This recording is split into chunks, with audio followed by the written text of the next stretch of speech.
She must have been listening just outside the door.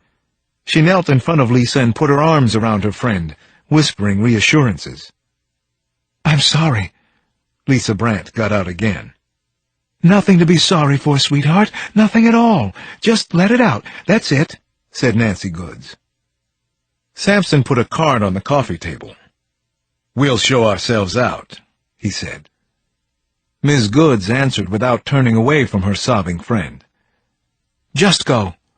Please don't come back here. Leave Lisa alone. Go." Chapter 55. The butcher was on a job, a hit, a six-figure one.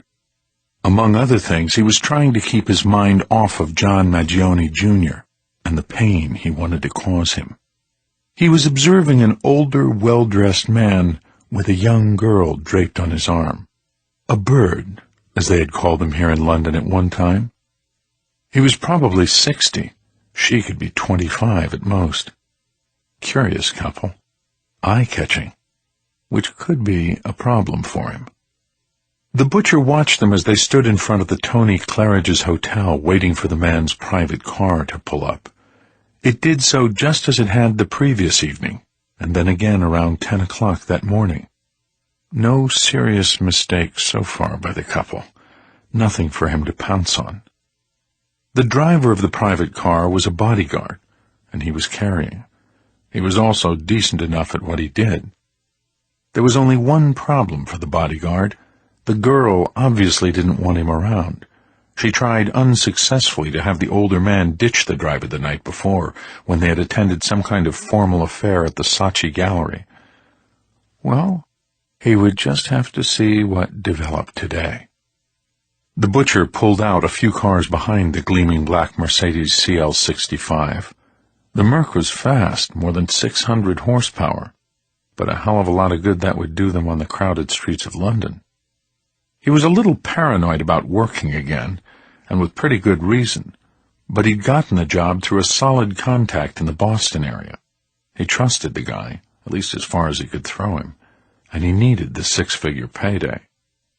A possible break finally came on Longacre near the Covent Garden Underground station. The girl jumped out of the car at a stoplight, started to walk off, and the older man got out as well. Michael Sullivan pulled over to the curb immediately, and he simply abandoned his car.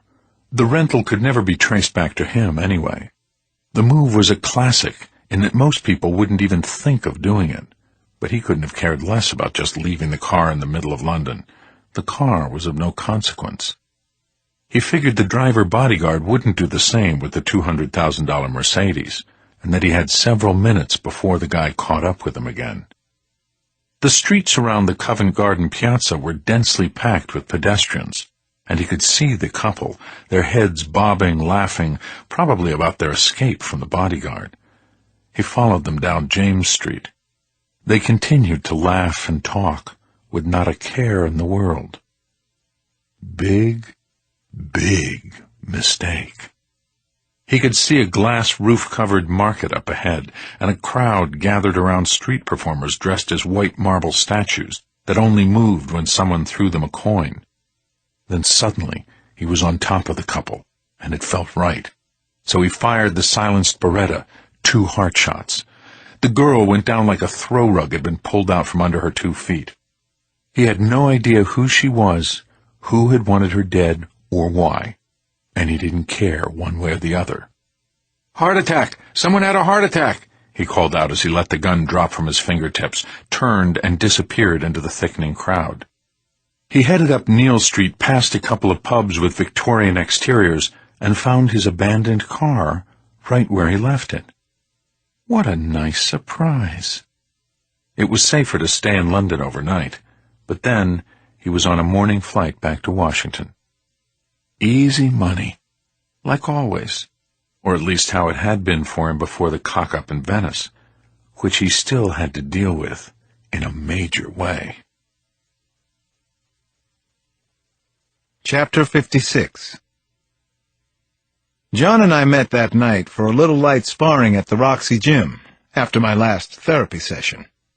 The practice was building steadily, and my days there made me happy and satisfied for the first time in a few years. The quaint idea of normality was in my head a lot now, though I'm not sure what the word really meant. "Get your elbows in," Sampson said, "before I knock your damn head off." I pulled them in. It didn't help much, though. The big man caught me with a good right jab that stung like only a solid punch can. I swung and connected solidly with his open side, which seemed to hurt my hand more than it hurt him.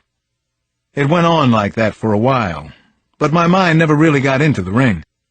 After less than 20 minutes, I held up my gloves, feeling an ache in both shoulders. "TKO," I said through my mouthpiece. "Let's go get a drink." Our drink turned out to be bottles of red Gatorade on the sidewalk in front of the Roxy. Not what I'd had in mind, but it was just fine. "So," Sampson said, "either I'm getting a whole lot better in there, or you were out of it tonight. Which is it?" "You aren't getting better," I deadpanned. "Still thinking about yesterday?" "What? Talk to me." We both had felt lousy about the tough interview with Lisa Brandt. It's one thing to push a witness like that and get somewhere. It's another to probe hard and get nothing out of it. I nodded.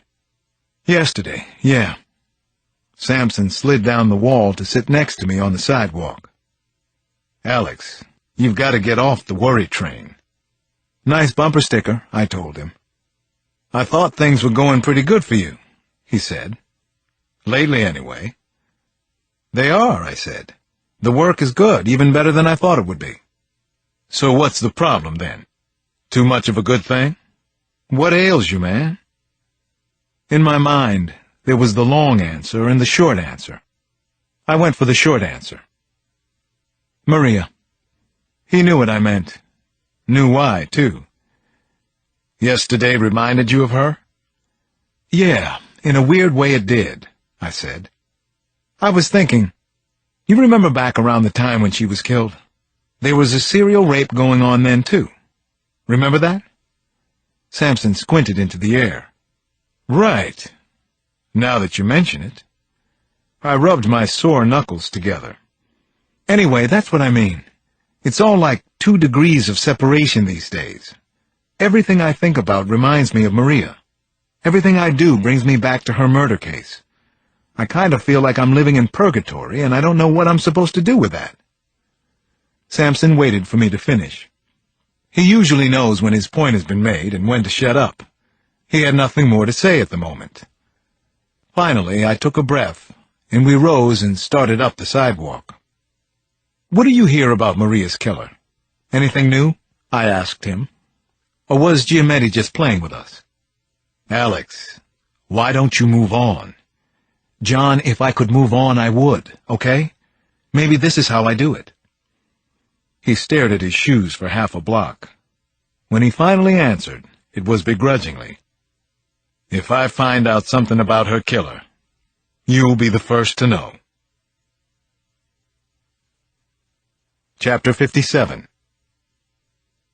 Michael Sullivan had stopped taking shit from anybody when he was 14 or 15 years old.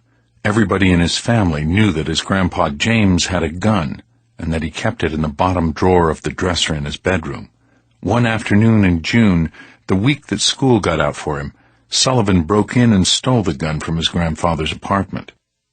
For the rest of the day, he moseyed around the neighborhood with the pistola stuck in his pants, concealed under a loose shirt. He didn't feel the need to show off the weapon to anybody, but he found that he liked having it. Liked it a lot. The handgun changed everything for him. He went from a tough kid to an invincible one. Sullivan hung out until around 8, then he made his way along Quentin Road to his father's shop. He got there when he knew that the old man would be closing up. A song he hated, Elton John's Crocodile Rock, was on somebody's car radio down the block, and he was tempted to shoot whoever was playing that shit. The butcher's shop front door was open, and when he waltzed in, his father didn't even look up, but he must have seen his son pass the window outside. The usual stack of Irish Echo newspapers was by the door. Everything was always in its goddamn place. Neat, tidy, and completely messed up. "What do you want?" his father growled. The broom he was using had a scraper blade to dislodge fat from the grout on the floor. It was the kind of scut work Sullivan hated. "Have a talk with you?" he said to his father. "Fuck off. I'm busy earning a living." "Oh, is that right? Busy cleaning floors?" Then his arms swung out fast. And that was the first time Sullivan hit his father, with the gun, in the temple over his right eye. He hit him again in the nose, and the large man went down into the sawdust and meat shavings. He began to moan and spit out sawdust and gristle. "You know how badly I can hurt you?" Michael Sullivan bent low to the floor and asked his father. "Remember that line, Kevin?" "I do. Never forget it as long as I live." "Don't call me Kevin, you punk." He hit his father again with the gun handle. Then he kicked him in the testicles, and his father groaned in pain. Sullivan looked around the store with total contempt, kicked over a stand of McNamara's soda bread just to kick something. Then he put the gun to his old man's head and cocked it. "Please," his father gasped, and his eyes went wide with shock and fear and some kind of bizarre realization about who his son was. "No, don't do this. Don't, Michael." Sullivan pulled the trigger, and there was a loud snap of metal against metal. But no deafening explosion, no brain-splattering gunshot. Then there was a powerful silence, like in a church. "Someday," he told his father. "Not today, but when you least expect it. One day, when you don't want to die, I'm going to kill you. You're going to have a hard death too, Kevin.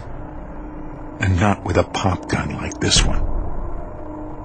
Then he walked out of the butcher shop, and he became the butcher of Sligo. 3 days before Christmas of his 18th year, he came back and killed his father.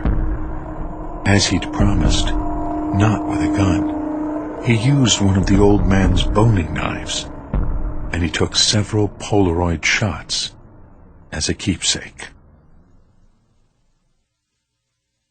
Chapter 58.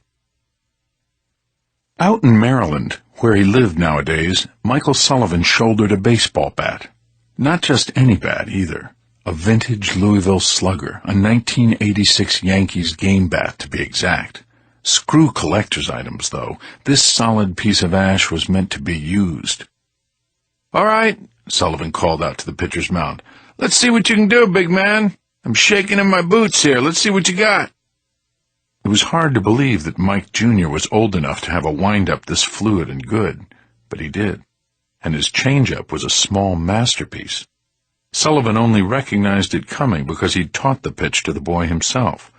Still, he wasn't handing his eldest son any charity. That would be an insult to the boy. He gave the pitch the extra fraction of a second it needed, then swung hard and connected with a satisfying crack of the bat. He pretended the ball was the head of John Maggioni, Jr. "And she's out of there," he crowed. He ran the bases for show, while Seamus, his youngest, scrambled over the ballpark's chain-link fence to retrieve the home run ball. "Good one, Dad!" he screamed, holding up the scuffed ball where it had landed. "Dad, we should go." His middle son, Jimmy, already had his catcher's mitt and face mask off. "We gotta leave the house by 6:30, remember, Dad?" After Sullivan himself, Jimmy was the most excited about tonight. Sullivan had gotten them tickets to see U2's Vertigo tour at the First Mariner Arena in Baltimore. It was going to be a fine night, the kind of family activity he could tolerate. On the ride to the concert, Sullivan sang along with the car stereo until his boys started to groan and make jokes in the back seat. "You see, boys," Caitlin said, "your father thinks he's another Bono, but he sounds more like Ringo Starr." "Your mother's just jealous," Sullivan said, laughing. "You kids and I have rich Irish blood running in our veins. She's got nothing but Sicilian." "Oh, right. One question. Which would you rather eat, Italian or Irish?" Case closed. The boys howled and high-fived, one for their mom. "Hey, what's this, Mom?" Seamus asked. Caitlin looked, Then she pulled a small silver flip phone from under the front seat.